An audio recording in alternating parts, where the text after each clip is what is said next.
Welcome మన 9 TV news time వార్తలకు స్వాగతం. ముందుగా హెడ్లైన్స్ చూద్దాం. భారతదేశ తొలి ఆదివాసీ రాష్ట్రపతిగా ద్రౌపది ముర్ము ప్రమాణ స్వీకారం చేయించిన జస్టిస్ ఎన్వి రమణ. వైద్య ఆరోగ్య అధికారులతో మంత్రి హరీష్ రావు సమీక్ష. సీజనల్ వ్యాధుల నియంత్రణపై ప్రత్యేక కార్యక్రమాలు.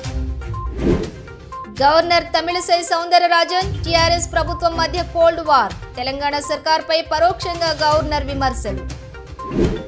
కామారెడ్డిలో మంకీ ప్యాక్స్ కలకలం, ఆందోళన వద్దంటున్న అధికారులు.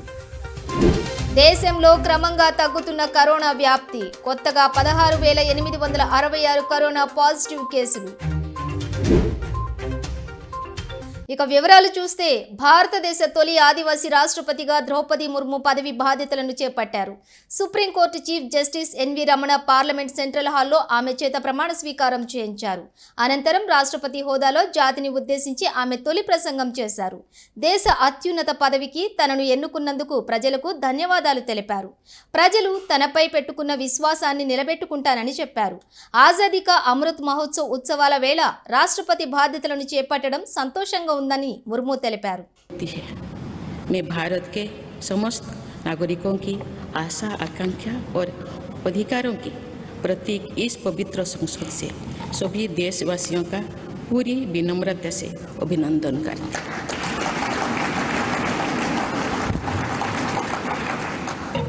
आपकी आत्मीयता, आपका विश्वास और आपका सहयोग मेरे लिए इस नए दायित्व का निभाने में मेरी बहुत बड़ी ताकत रहेगी। मुझे राष्ट्रपति के रूप में देश ने एक ऐसे महत्वपूर्ण कालखंड में चुना है जब हम अपनी आज़ादी का अमृत महोत्सव मना रहे हैं।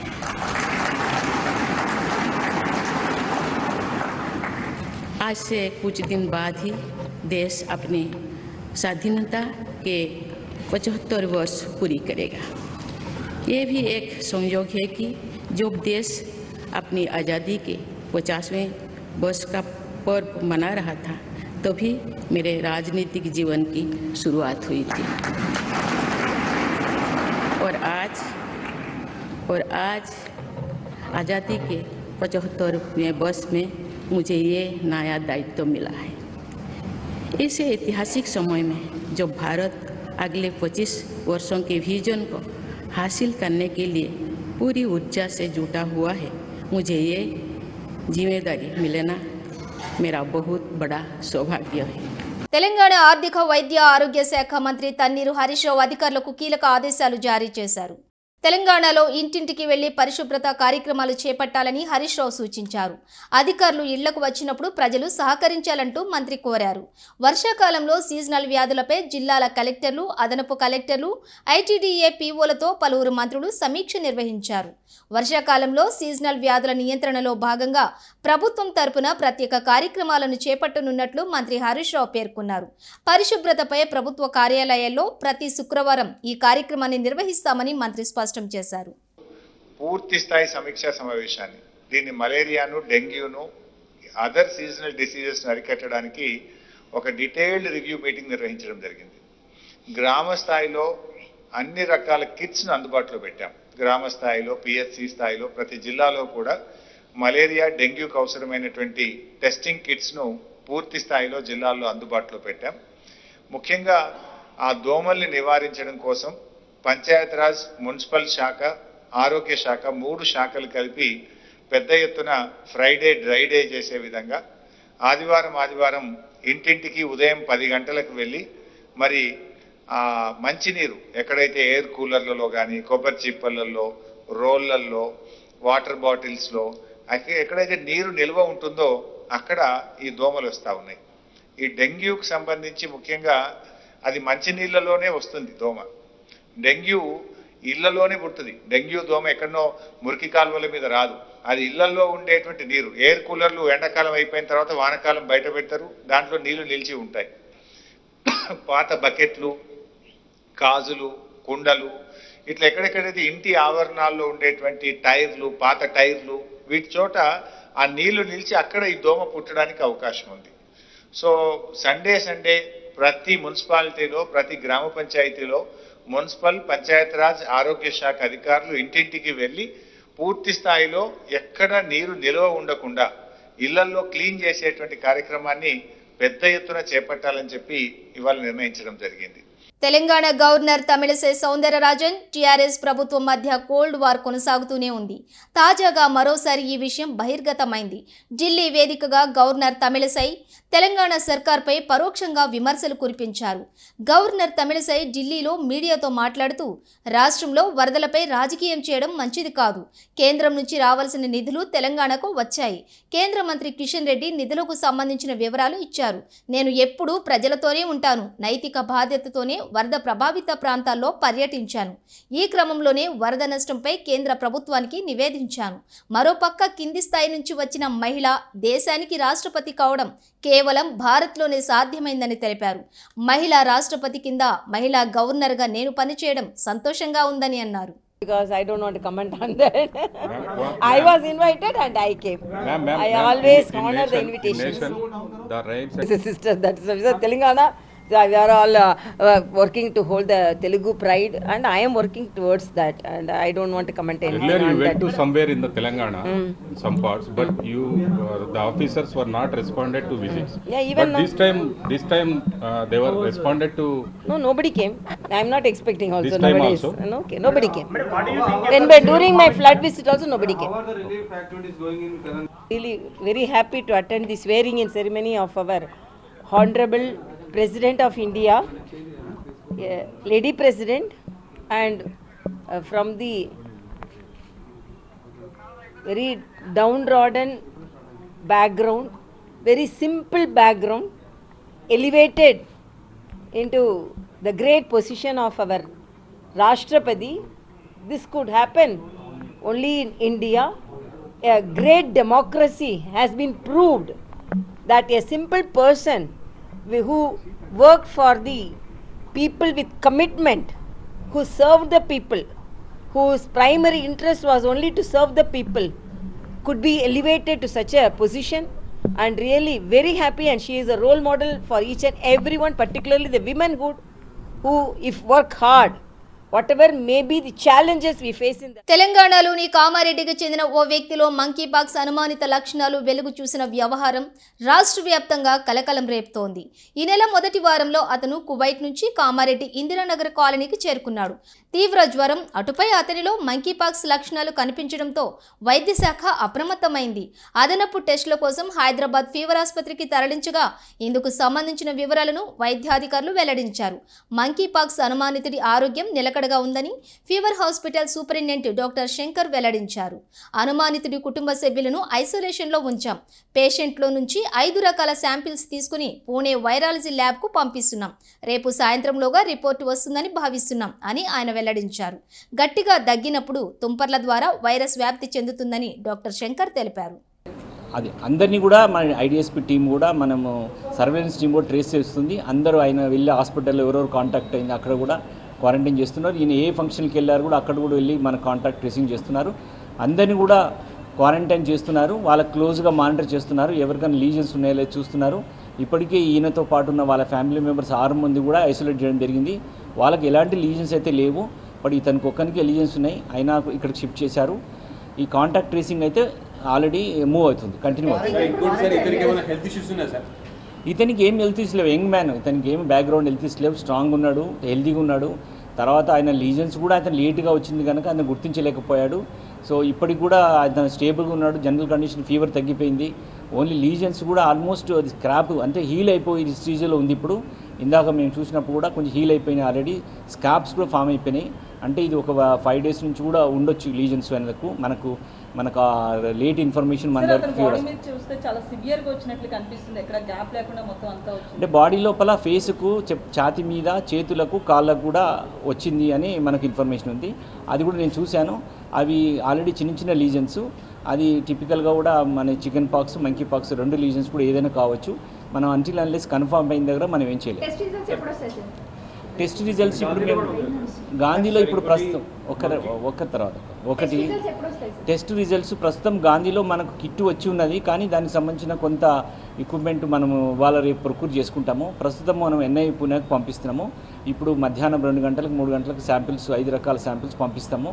కాలికి గాయమైన మంత్రి కేటీఆర్ త్వరగా కోలుకోవాలని జనగామ జిల్లా స్టేషన్ ఘన్పూర్ ఎమ్మెల్యే తాటికొండ రాజయ్య మోకాళ్లపై నడుస్తూ చిల్పూరు ఆలయ మెట్లు ఎక్కారు. ఆయన వెంట జెడ్పీ ఆలయ చైర్మన్లు సంపత్ రెడ్డి, శ్రీధర్రావు, ఎంపీపీ సరితా బాలరాజు, పార్టీ మండల అధ్యక్షులు Ramesh Naik, Polepalli Ranjith Reddy, PSCS vice chairman Chirra Nagaraju తదితరులు ఉన్నారు.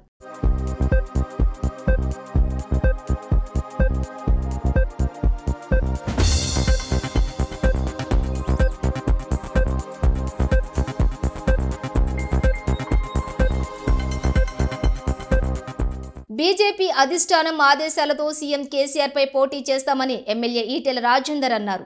దేవరకద్ర నియోజకవర్గంలో ప్రజాగోస బీజేపీ భరోసా కార్యక్రమానికి వెళ్తూ జడ్చర్లలో ఈటెల మీడియాతో మాట్లాడారు. చాలా మంది టీఆర్ఎస్ నేతలు బీజేపీతో టచ్లో ఉన్నారని తెలిపారు. టీఆర్ఎస్ను ఓడించే సత్తా బీజేపీకి మాత్రమే ఉందన్నారు. కోమటిరెడ్డి రాజగోపాల్ రెడ్డి బీజేపీలో చేరతారనుకుంటున్నానని అభిప్రాయం వ్యక్తం చేశారు. టీఆర్ఎస్ మంత్రులు, ఎమ్మెల్యేలు, ఎంపీలు కేసీఆర్తో ఇష్టం లేని కాపురం చేస్తున్నారని, ఎన్నికలకు ఇంకా సమయం ఉంది కాబట్టి నియోజకవర్గాల్లో పనుల కోసమే టీఆర్ఎస్లో కొనసాగుతున్నారని, తెలంగాణలో రాబోయేది బీజేపీ ప్రభుత్వమేనని ఎమ్మెల్యే ఈటెల రాజేందర్ వ్యాఖ్యానించారు. ముఖ్యమంత్రి మీద పోటీ చేసుడే మా అధిష్టాన ఆదేశాలతో కేసీఆర్ను ఓడించడం పక్కా. అది చెప్తాయి ఇక. ఇప్పుడైతే గజ్వేల్ ఉన్నాయి కాబట్టి గజ్వేల్ చెప్పిన. నాకు టచ్లో లేని ఎమ్మెల్యేలు ఉంటారా? నేను ఆ పార్టీలో 20 సంవత్సరాలు ఉన్నా. కలిసి తిన్నాం, కలిసి ఉన్నాం, కలిసి కథం తొక్కినాం. ఇవాళ కేసీఆర్ గారైనా ఇంకా అందమందితో కలవకపోవచ్చు, ఎక్కువ టైం ఇవ్వకపోవచ్చు, కానీ మాలాంటి వాళ్ళం కదా ఎక్కువ టైం ఇచ్చి వాళ్ళతో కలిసి ఉండేది. మానవ సంబంధాలు ఎక్కడ పోతాయండి? మేము పంచాయతీ పెట్టుకున్నాం. పంచాయతీ కేసీఆర్కు మాకు పంచాయతీ కేసీఆర్ అహంకారానికి తెలంగాణ ప్రజల ఆత్మగౌరవానికి మాకేం పంచాయతీ? అందుకని కేసీఆర్ అహంకారాన్ని, కేసీఆర్ ఆధిపత్యాన్ని, కేసీఆర్ దుర్మార్గాలని ఈటల రాజేందర్ గారు కొంచెం ముందు ఎదిరించవచ్చు. అందరి మదిలో అదే భావన ఉంది. అందరి మదిలో అదే భావన ఉంది. ఇంకా 1.5 year, ఇంకా 15-16 నెలలు అధికారం ఉంది కాబట్టి ఇప్పుడే కేసీఆర్తో ఎందుకు పంచాయతీ పెట్టుకోవాలి? ఉన్న CDFకు రానియరు, ఉన్న అభివృద్ధి జరగనియరు, ఉన్న ఇబ్బంది పెడుతున్న భావంతో ఉండొచ్చు. కానీ ఎవ్వరు కూడా మనస్ఫూర్తిగా మంత్రులు కావచ్చు, ఎమ్మెల్యేలు కావచ్చు, ఎంపీలు కావచ్చు కేసీఆర్ మా సారు అని చెప్పి గుండెల్లో పెట్టుకుంటే వాళ్ళైతే ఎవరు లేరు.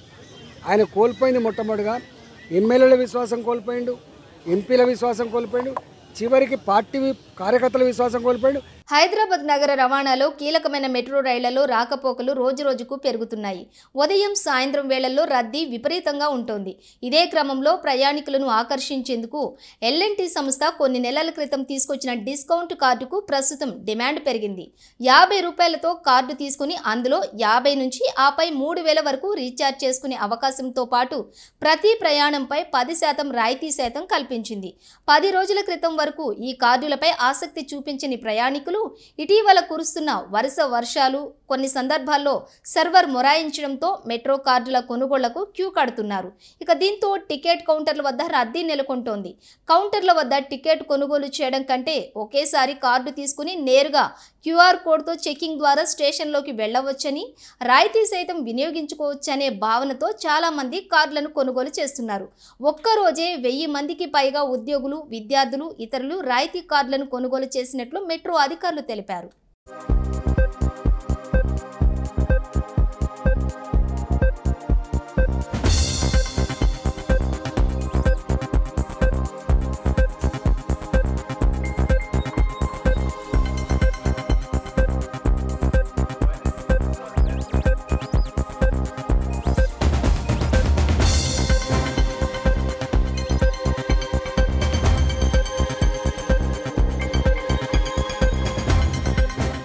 సంగీత విద్వాంసుడు ఇళయరాజా రాజ్యసభలో ఎంపీగా ప్రమాణ స్వీకారం చేశారు. ఇటీవల రాష్ట్రపతి కోటాలో రాజ్యసభకు ఆయనను కేంద్ర ప్రభుత్వం నామినేట్ చేసింది. 42 ఏళ్ల మ్యూజిక్ కెరీర్లో 1400కు పైగా సినిమాలకు ఇళయరాజా సంగీతాన్ని సమకూర్చారు. 7000కి పైగా పాటలకు సంగీతం ఇచ్చారు. 20,000కు పైగా కాన్సర్ట్ నిర్వహించారు. 4 సార్లు జాతీయ అవార్డు అందుకున్నారు. 1988లో అప్పటి తమిళనాడు సీఎం కరుణానిధి ఇళయరాజాకి ఇసైజ్ఞాని అనే బిరుదు ఇచ్చారు. కేంద్రం పద్మ విభూషణ్, பத்மபூஷன்తో சத்கரிச்சிంది. மாநிலங்களவையின் உறுப்பினராக நியமிக்கப்பட்டிருக்கும் இளையராஜா என்னும் நான் சட்டத்தினால் நிறுவப்பட்டதான இந்திய அரசியல் சட்டத்தின் மீது உண்மையான பற்றார்வமும் பற்றுறுதியும் கொண்டிருப்பேன் என்றும் இந்தியாவின் இறையாண்மையையும் ஒருமைப்பாட்டையும் உறுதியாக பற்றி நிற்பேன் என்றும் நான் இப்போது ஏற்கவிருக்கும் கடமையினை நேர்மையாக நிறைவேற்றுவேன் என்றும் கடவுளின் பெயரால் ஆணையிட்டு கூறுகிறேன்.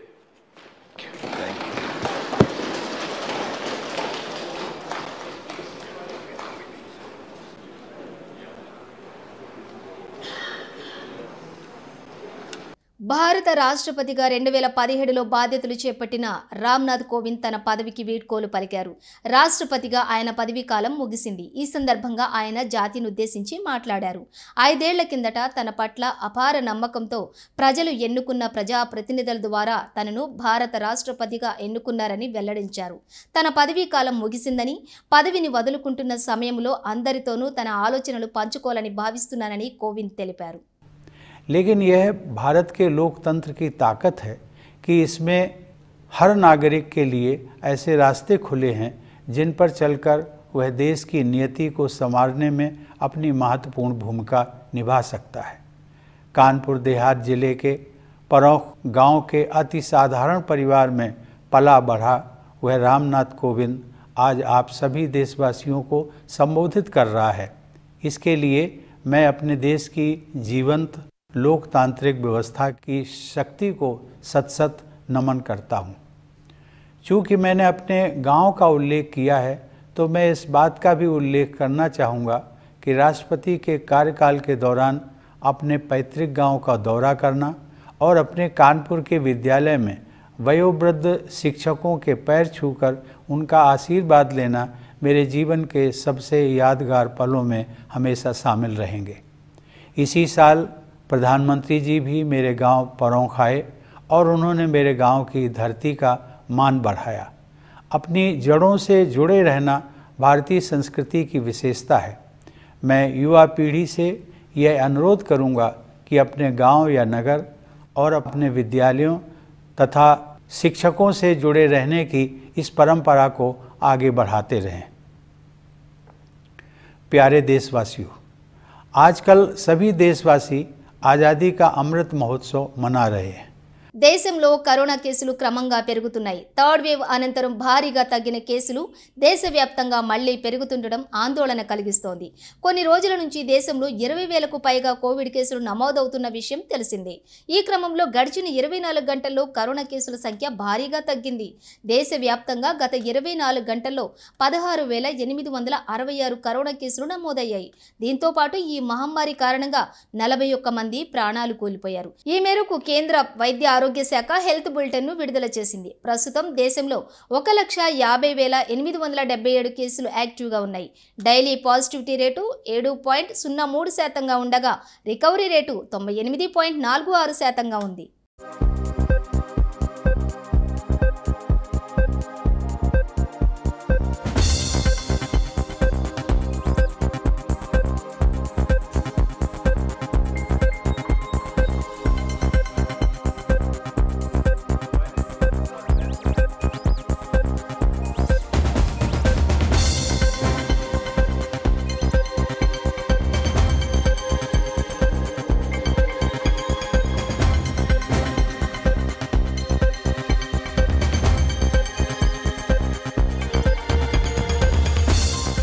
ఇవి న్యూస్ టైమ్ డీటెయిల్స్. చూస్తూనే ఉండండి మన 9 టీవీ, మనందరిది టీవీ.